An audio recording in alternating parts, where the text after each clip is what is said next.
guys! I'm Clarice and welcome back to my channel. So for today's video guys, gagawa natin ng review ng isang product na ginagamit ko. So kung napanood niyo yung mga past na reviews ko, meron ako dun isang body wash na brand na ginamit at ginawan ko ng review. Yun yung Snail White. So for today's video guys, ang i-review ko is itong brand na to, Olay. Yan. So hindi na to bago sa inyo. Ni-launch to kasagsagan ng lockdown. Alam niyo naman ako kapag may mga bagong product, parang atat na atat akong itry. So ito, kung lockdown, parang mga 3 months ko na siyang ginagamit. And until now, meron pang almost 1/4 yung laman niya. And sobrang tipid niya gamitin. So, ano nga ba yung masasabi ko dito sa product na to guys? Sobrang ganda when it comes to parang nourish, hindi siya nakaka-dry. Sobrang lambot. Yun talaga, sobrang lambot na talaga niya talaga. As in, parang pagka ginagamit mo siya, habang hinahaplos mo ganun, parang baby skin. Ang smooth niya sa balat. Sobrang lambot niya. Talagang wala akong masabi sa kanya pagdating sa smoothness. And yung smell, mabango. Mabango siya guys. Amoy siyang, hindi ko masabi kung anong amoy, pero parang amoy flowery yung smell niya, yung scent niya. Sa whitening, hindi ko masabi yung effect niya sa whitening guys. Parang after mo lang maligo pagkabanlaw, parang medyo luminous lang yung skin mo. Parang medyo makinang na parang nourish, fluffy. Paano ba? Fluffy? Fluffy. I mean, parang hindi siya dry nga. So, parang kang nag-lotion. Parang hindi mo na kailangan mag-lotion. So, yun lang yung masasabi ko sa kanya. For whitening, mas okay si Snail White. Kasi si Snail White, hindi ko pa siya nauubos yung isang bottle, pero talagang nakita ko na nag-glow yung skin ko. Hindi siya kasing smooth neto, yung effect niya. Pero sa whitening, mas effective to. Kasi ito parang 1.5 months ko palang nagagamit. Pero kahit hindi lang din ako yung nagpapatunay. Kasi every time guys na may ginagamit ako o may tinatry ako isang product, dalawa kami ng best friend ko kasi magkasundo kami sa kaartihan. So, halimbawa, tinry ko to, bibili din siya para pareho kaming may masisay, magagawa ng review, or titingnan namin kung talaga effective. So, yung Olay, hindi din ganun ka-drastic yung effect sa kanya. Hindi ko masabing may whitening eh. Basta, pagdating sa smoothness, sa nourish, para kasing ang lambot-lambot niya, hindi siya dry sa skin. Ito talaga yung, hindi lang ako yung napansin niya rin. Sabi niya, best parang pumuputi nga daw siya. Tsaka yung sabon nito, maganda din daw sa kanya. So, ito guys, hindi siya tipid gamitin. Kung gagamitin nyo siya ng direct sa palad nyo, tapos ihahaplos nyo lang sa katawan nyo, hindi siya tipid. Mas tipid siyang gamitin guys kung gagamit kayo ng FAP, yung pang scrub. Ipapump nyo lang doon, isang pump lang buong katawan nyo na kasi sobrang mabula. Doon pa lang sa bula niya, as in buong katawan nyo na magagamit nyo siya.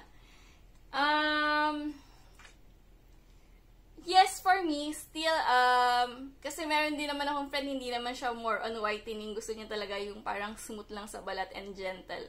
Kung ganun yung hanap nyo, Olay, kung hindi whitening kasi sobrang lambot niya. Talagang 10-10 siya sa akin pagdating sa smoothness. Pero kung whitening naman yung gusto nyo, mas i-recommend ko to kasi nakita ko talaga yung whitening effect nito. Sobrang effective nito sa akin. Hindi pa siya nauubos, oh. And ganun din. Pero sa smell, parang mas gusto ko yung amoy na to. Mabango kasi to and nag-i-stay yung smell niya sa katawan. Ito, mabango pero hindi siya ganun kabango kasing bango nung isa. So, yun. Kasi si Olay, may mga nakalagay dito, ayan o, niacinamide, tapos vitamin C na. So, purified using Swiss technology, vitamin C from France. Consistent use, brightening skin and repair skin moisture barrier to give you a bright, radiant skin. Mukhang totoo naman, pero hindi siya ganun nga ka-drastic yung effect niya. Siguro matagal bago nyo makita yung whitening effect. Kung whitening effect yung hinahanap nyo, I'll go for this one. Kasi this one talaga, ito talaga yung sobrang nakita ko talaga yung effect niya. Even yung paa ko, yung ibabaw ng paa ko, talagang pantay yung kulay niya. Nagpapantay na yung kulay. Hindi lang kasi maganda yung yung lightning effect. Medyo dilaw kasi yung aking pa-effect. Siguro kung white yan, makikita nyo para tuloy ang itim kung tingnan. Yun. So, I'll go for this one. Sa pricing naman, ito for 500 ml, guys.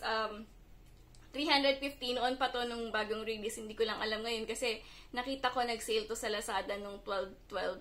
Super sale. Ang dami talagang sale. Ang laki ng discount.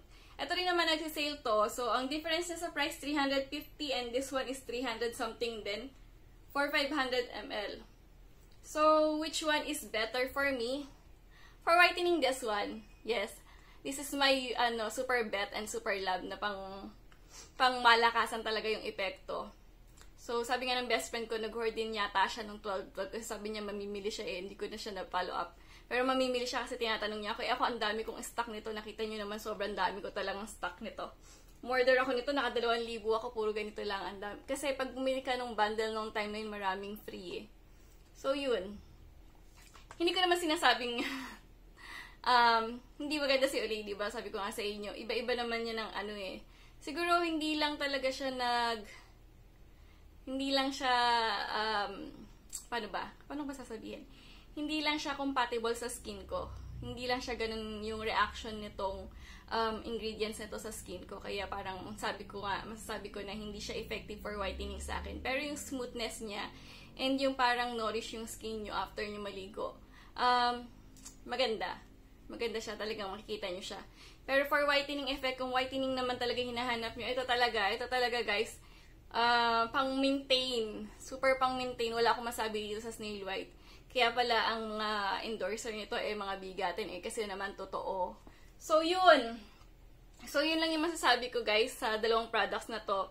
And, kung gusto niyo i-try sa mga dry skin dyan, sa mga, katulad ko, dry skin ako kasi ang rough talaga ng skin ko. Hindi ko alam, siguro sa dami rin ang ginamit kong product. Pero ito kasi, after nyo siyang gamitin, ang smooth talaga. So, i-try nyo na kasi, ang daming sale nito. Siguro mga 300 na lang. Yung nakita ko parang 250 na nga lang sale. Siguro hindi siya mabenta. Sorry. Pero, I'll better go this one talaga, guys. So, yan lang, guys. Yun lang yung masishare ko sa inyo today. And, sa mga hindi pa nakasubscribe sa akin, please subscribe to my channel and ipindutin niyo yung bell notification para every time na mag-upload ako ng aking mga pampaarte, ng aking mga sinishare, ma-notify kayo. Tapos, press niyo naman yung like kung nagustuhan niyo yung videos. And marami pa tayong upcoming videos marami pa akong videos na ginagawa, hindi ko lang na-upload kasi sobrang nakakatamad talagang i-upload, lalo mag-edit. Kung napapansin niyo yung mga video ko, wala nang edit, talagang post na agad. So, yun lang guys. Ayan, nakita niyo ba? Ang dami kong pimples. Ayoko lumapit sa camera kasi. So, one more thing guys, i-share ko sa inyo kung bakit nagkaganyan yung mukha ko. Bakit ang dami-daming, actually hindi siya pimples para siyang mga nairita, para siyang So, eto, napansin ko lang to guys nung continuous akong gumamit ng disposable na mask. Hindi natin kasi alam kung gaano ba kalinis to kasi made in China and sobrang mura na nito. Alam nyo, nung unang nilabas to talagang ang mahal Ngayon, isang box nito, 40 pesos, 35 pesos for 50 pieces. Halos wala pang piso yung isa. Mas gusto ko kasi itong gamitin everyday kasi after mo gamitin, dispose lang. Kung yung washable kasi guys, parang nakakatamad. Kailangan marami kang stocks para hindi ka mayat-maya naglalaba. Pero, simula nung i-stop kong gumamit niyan, nag-start akong mag-washable. Ito kasi, di ba ang smooth niya, tingnan nyo, wala siyang himulmul. Ito kasi, mahimulmul siya sa loob kung napapansin nyo, di ba pag suot niya siya, ang makate, maraming himulmul. So, parang natutusok, ayan nairita talaga. Nakakainis talaga yan. Tapos, hindi natin alam kung gaano siya kalinis kasi, syempre, alam nyo naman yung mga made in China, mga balahura, yung mga tao doon. Mamaya, nagkakalaglag na yun sa sahig, tapos pinapakpan pa rin nila. So, hindi ko na siya gagamitin. Ayoko na siya talaga. Unless parang naubusan na ako ng washable, no choice na. Yun, pero for now, nag-stop na siya guys. Medyo mga ano na lang yan. Mga marks na lang. Nag-start na akong gumamit ng mga washable. And this one, syempre, alam nyo, malinis kasi nilalaban natin araw-araw. So, yun lang guys. Sorry, iba yung topic, pero nakakairita kasi naman talaga kapag ganyan yung mukha nyo. Parang hindi kayo confident. Buti na lang nakamask ako araw-araw. So, yun lang. Thank you for watching, guys. Bye!